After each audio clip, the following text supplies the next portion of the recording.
জ্বালানি তেলের যোগান পরিস্থিতি জানাতে চুয়াডাঙ্গা থেকে আমাদের সঙ্গে যুক্ত হচ্ছেন সহকর্মী রেজাউল করিম লিটন। লিটন, চুয়াডাঙ্গায় জ্বালানি সংকটের সার্বিক এবং সর্বশেষ চিত্র আমাদের জানাবেন। সামিয়া, আপনি যেমনটি বলছিলেন যে জ্বালানি সংকটের এই ভোগান্তি যেন কমছেই না, আসলে এই বিষয়টি তাই। আমি এখন যে পেট্রোল পাম্পে আছি আপনাকে একটু দেখাই। একেবারেই দেখবেন যে এগুলো ঠিক চাষিদের তেল নেওয়ার পাত্র, অর্থাৎ কন্টেনার।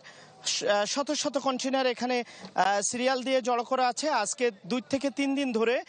আর একটু আগেই এই পেট্রোল পাম্পে ডিজেল দেওয়া বন্ধ হয়ে গেল, ডিজেলের স্টক এখানে শেষ। সামনে পেট্রোল দেওয়া হচ্ছে। পেট্রোলে কিছুটা শৃঙ্খলা এসেছে। যারা পাম্প সংশ্লিষ্ট তারা বলছেন যে পেট্রোল দেওয়া হচ্ছে ফুয়েল কার্ড মেনে এবং সবাই পেট্রোল ঠিকমতো পাচ্ছেন, বাইকাররাও পাচ্ছেন এবং যে যে পরিমাণ চাচ্ছেন সেটি পাচ্ছেন। কিন্তু কৃষকদের শত অভিযোগ। কি বুঝলেন ভাই? অনলি যেটাই চাই।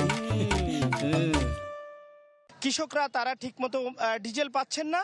তারা বলছেন যে যারা ট্র্যাক্টর আছে তারা এসে তাদের ট্যাঙ্কি লোড করে নিয়ে যাচ্ছে, কিন্তু কৃষক ঘন্টার পর ঘন্টা তেল পাম্পে দাঁড়িয়েও তারা ডিজেল পাচ্ছে না। তাদের মাঠে ফসল নষ্ট হয়ে যাচ্ছে এবং সমস্ত কাজকর্ম ফেলে তারা এখানে এসে জড়ো হচ্ছে। আমরা একজন কৃষকের কথা শুনি।